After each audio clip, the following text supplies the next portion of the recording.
la personne est décédée pendant qu'il est en train de faire la fornication. Alors qu'auprès d'Allah, il ne va pas aller au paradis. Il va faire comme ça. Non. Allah va juger pas selon un seul acte. Non. Allah va juger selon tous ses actes.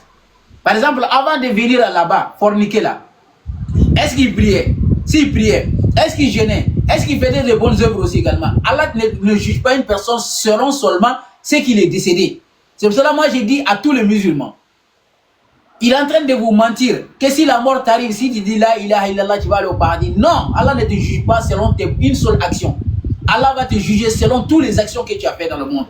Bien sûr, Allah est juste. Allah est juste. C'est pas parce qu'à la fin de ton temps, tu dis la ilaha illallah. Non, sinon Pharaon il a dit. Pharaon avant de mourir, il a dit amantu billazi la ilaha amanat bihi banu Israël wa ana minal muslimin. Je crie en Dieu que Moïse et son peuple ont cru. Je fais partie des musulmans. Allah subhanahu wa ta'ala dit al-an, maintenant. Et alors que tu n'as pas suivi mes conseils avant, donc ça veut dire que Allah ne te juge pas selon seulement une seule action. Tu peux mourir même en étant dans la mosquée là-bas, mais si avant d'aller à la mosquée là-bas, tu critiquais les gens, comment dirais-je, tu forniquais, tu faisais autre chose, Allah, tu vas pas, les gens ils vont dire que tu vas au paradis, mais non, Allah n'est pas comme ça. Allah te jugera selon ta palmarès, comme on dit, le palmarès d'un footballeur, on juge selon son palmarès. Donc Allah subhanahu wa ta'ala dit Waman khafat mawazinuhu, ceux dont les balances est légères sont ceux qui ont ruiné leur propre voilà, ils seront à l'enfer éternellement. Et Allah subhanahu wa ta'ala dit le feu brûlera leur visage et ils auront le lèvre crispé. Et il a dit Alam takun ayati tutla alaykum. Allah subhanahu wa ta'ala dit mes versets ne vous est-il pas récité et vous le traitez alors des mensonges. On sait très bien qu'il y a beaucoup de musulmans aujourd'hui, quand on leur dit de suivre le Coran, ils vont dire non, vous êtes des bêtes. Quand on leur dit Allah a fait descendre le Coran va vous guider, ils ont dit non, le Coran il n'y a rien là-dedans, le Coran il n'y a rien. Quand quelqu'un suit le Coran, c'est un mécréant. Alors que tout est dans le Coran.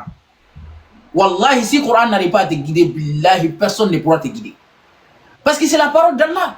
Il n'y a pas d'ambiguïté là-dedans. Alhamdulillah, les anzala ala abdi kitab wa lam yaj'al lahu iwaja. Il n'y a pas des ambiguïtés là dans le Coran.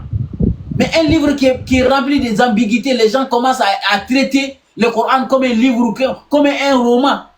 Quand tu regardes les musulmans aujourd'hui, ils viennent te poser la question, où est la prière dans le Coran? Il n'y a rien dans le Coran. Ils pensent qu'ils se moquent de toi, alors qu'ils se moquent d'Allah.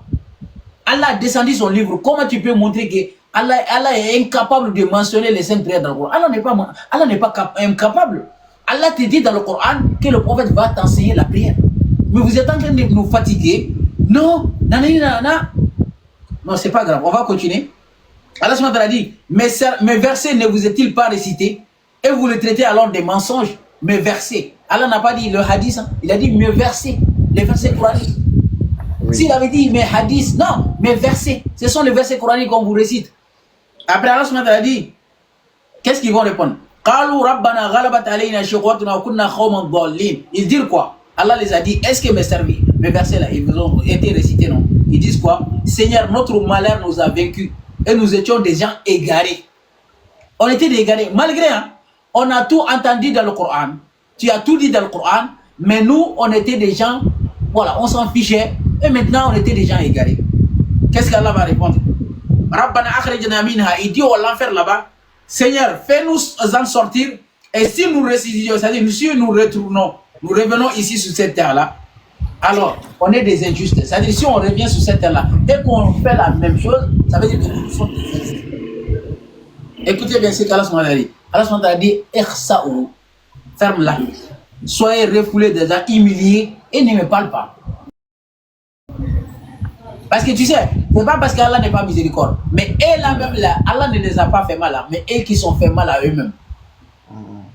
Parce que quand on te dit de suivre la vérité et que toi tu dis tu ne suis pas, tu étais arrogant, tu n'as pas écouté, et la mort t'arrive, et Yom al-Qiyamah, Allah t'a fait un jugement et que tu n'as pas gagné, est-ce que c'est la faute d'Allah?